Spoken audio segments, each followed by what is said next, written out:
Hello everyone, and welcome to your second Python 3 tutorial on GNU plus Linux.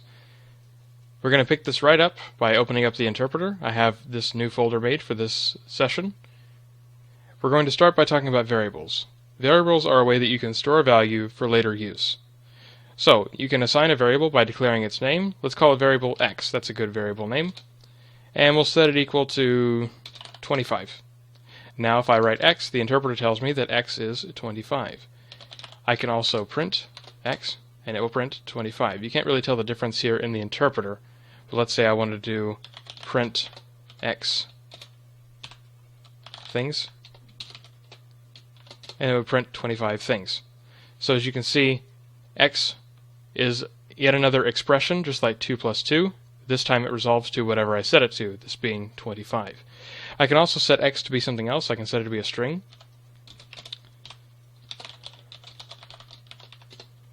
And now x is hello world. And if I do print x, notice it doesn't print with the apostrophes there, because when it prints, it actually prints it. But when I check its value, it tells me that it's a string by putting the quotes around it. Alright, so on the subject of variables, you see that numbers are one thing and strings are another. Strings hold text, and numbers, of course, hold mathematical values, some sort of magnitude. So they're not the same. For instance, I can't do 3 plus stuff. It's going to give me a type error. But I can do 3 plus stuff. And that sticks the two strings together. I add the strings together. Notice that they're both strings. Even though this says 3, it's actually part of a string. So those are the first two kinds of types that we've already worked with. We have numbers, which can be integers like 34, or they can be floating point numbers like 5 divided by 2 is 2.5. Floating point number is basically a number that's not an integer. It has a point, that is this decimal point here, that can float. It can be one place over, or I could do 2.54, and now it's two places over. It floats instead of being stuck in one place. But all of these are considered numbers in Python. But of course, if I do int and then 2.54, then that converts it to an integer, which basically brings it down to the floor. If you convert any decimal number like that into an int like that, then it brings it all. It always rounds down. It never tries to figure out if it needs to round up or down. It's always down. And likewise, I can take float of 4, and then I get 4.0 because it's a floating point number. Both will be considered equal. Okay, so we have numbers. Then we have strings, of course, which are like that, or like that.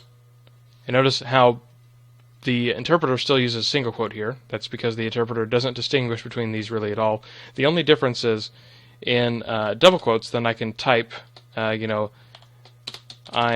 having a good day.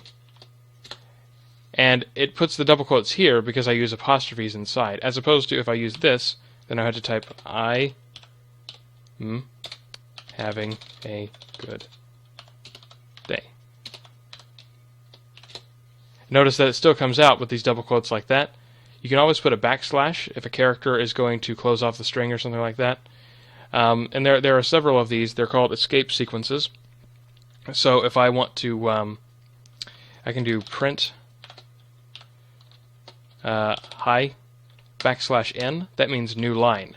Now print already adds a new line after it's done printing, but now you'll notice some extra blank space here because it has a new line, then another new line before it gives me the prompt again.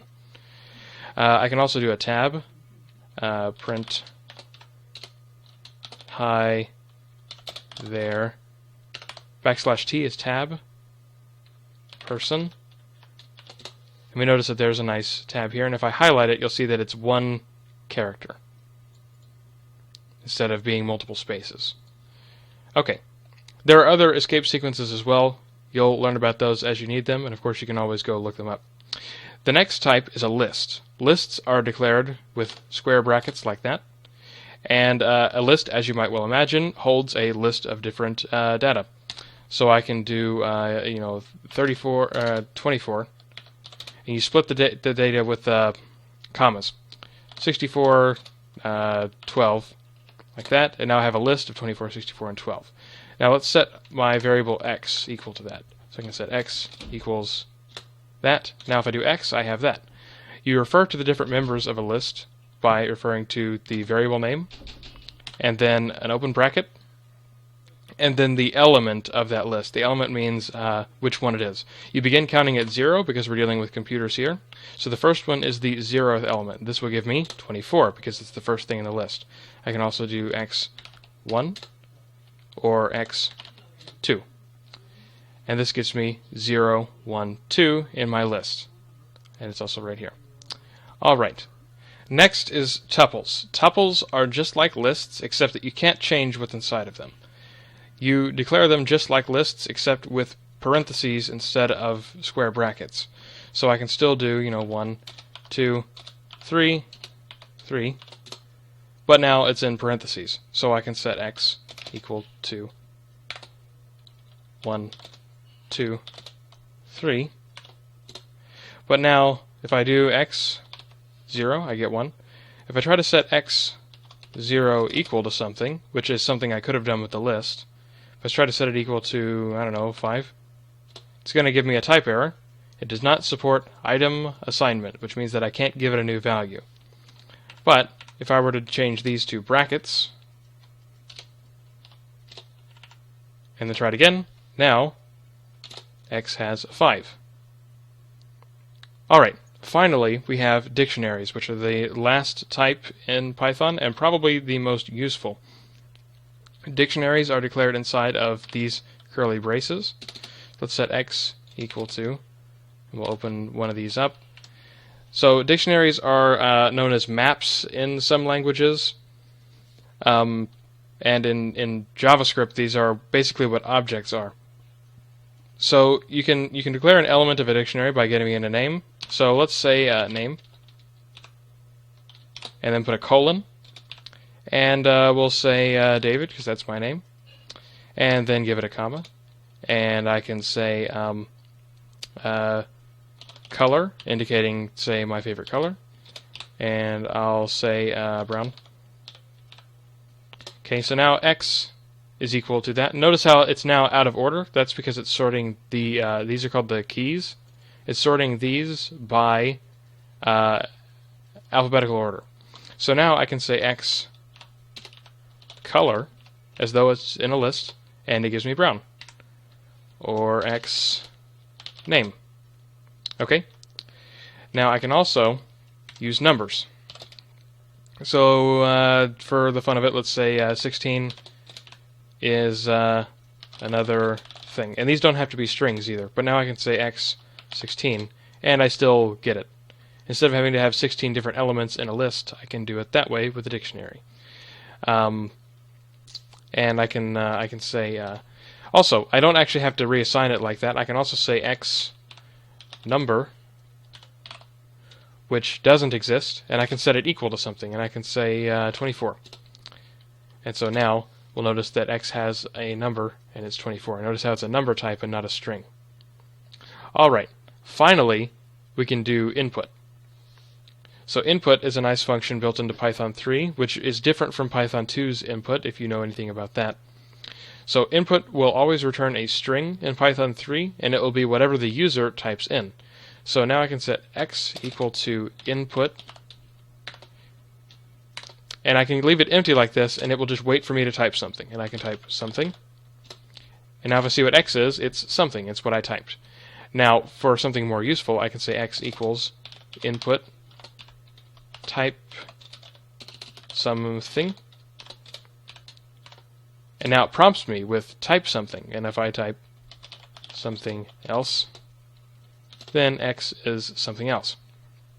Notice how this part was not included. I just said to prompt the user with that, and then get whatever they type in, and it waits until I push enter to capture it. Okay, now at this point we should be ready for our second program. So I'm going to exit the interpreter, and we're going to go here. We're going to create a new blank document, and we're going to call it age.py. Let's open this up with our favorite text editor. I'll be using Emacs as usual. We'll start by putting the shebang at the top, as we learned in the last video.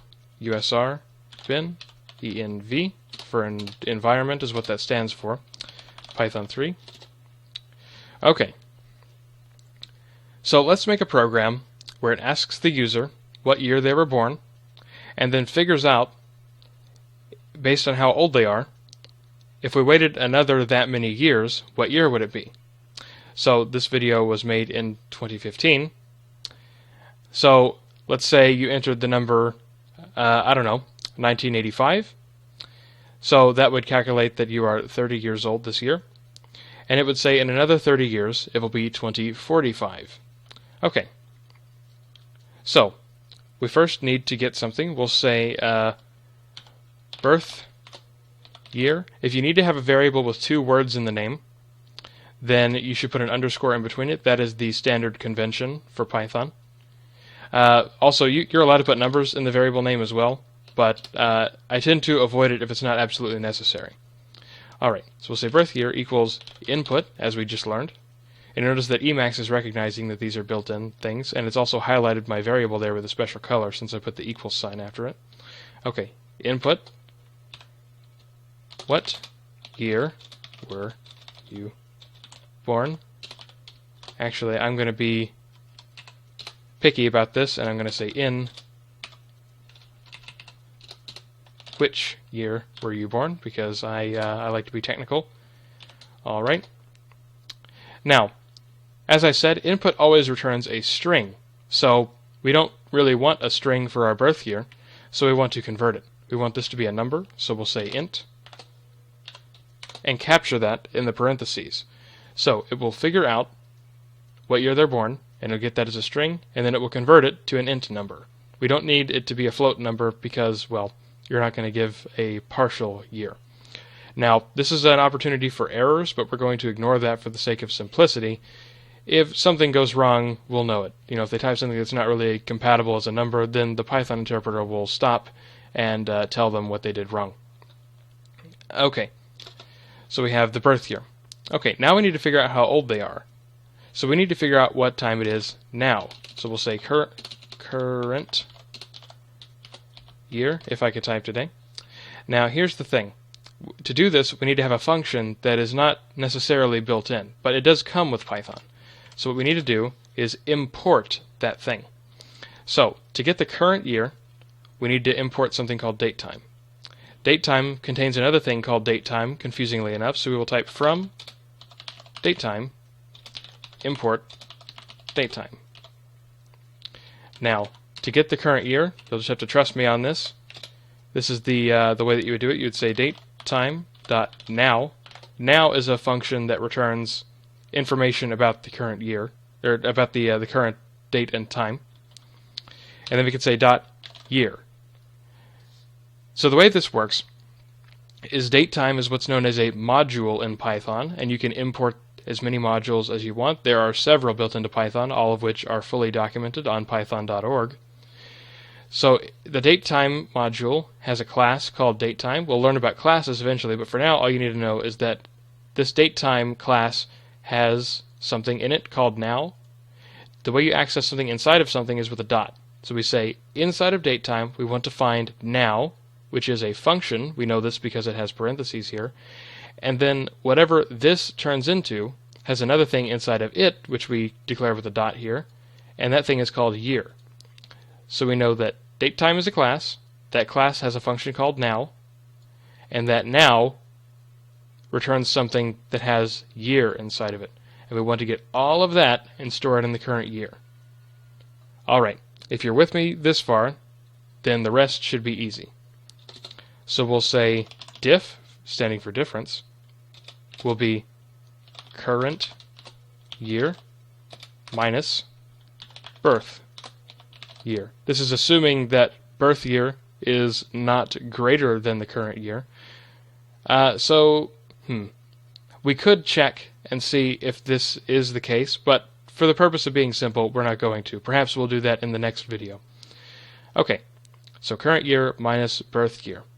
Alright, now we can say new year equals current year plus diff. Now we can say print you are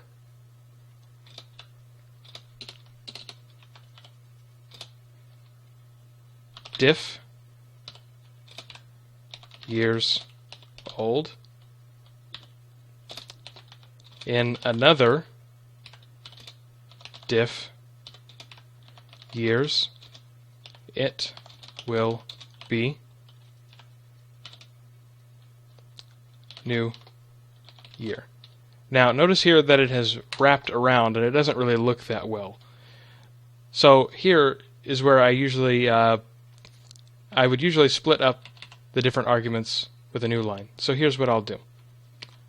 I'll take it about here where it goes over, I'll get rid of this space, and I'll push enter.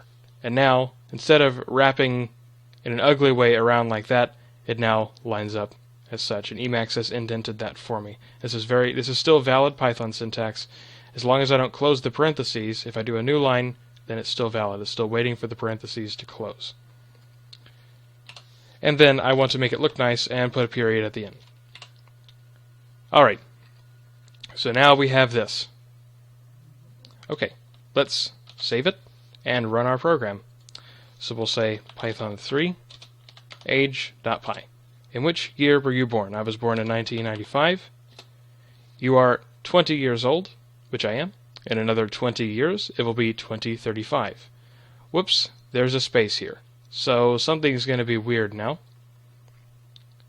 So instead of that, let's do another type conversion. Now remember in the last video when I tried to take a number plus a string, it didn't work. But I can convert it to a string with this function str. str stands for string. It'll convert that number to a string. If I save it again and run it again, I can say 1995. And now, look, I have this nice period at the end. Okay. And as usual, we can chmod plus x age.py and do /h.py. And since we have the shebang at the top this time, it will interpret it correctly. In which year were you born? 1995. So let's do something interesting. So let's say we want to do this for the GNU project, which was started in 1983. The GNU project is 32 years old then, and in another 32 years it will be 2047. It's an interesting thing to think about, just how close these years, which seem so far away, are to these years, which for some reason still seem a bit closer, at least to me. I hope you enjoyed this video. As usual, all the code will be available for download. I'll have a link just below the video. If you have any questions, of course, you can continue to contact me. And happy hacking.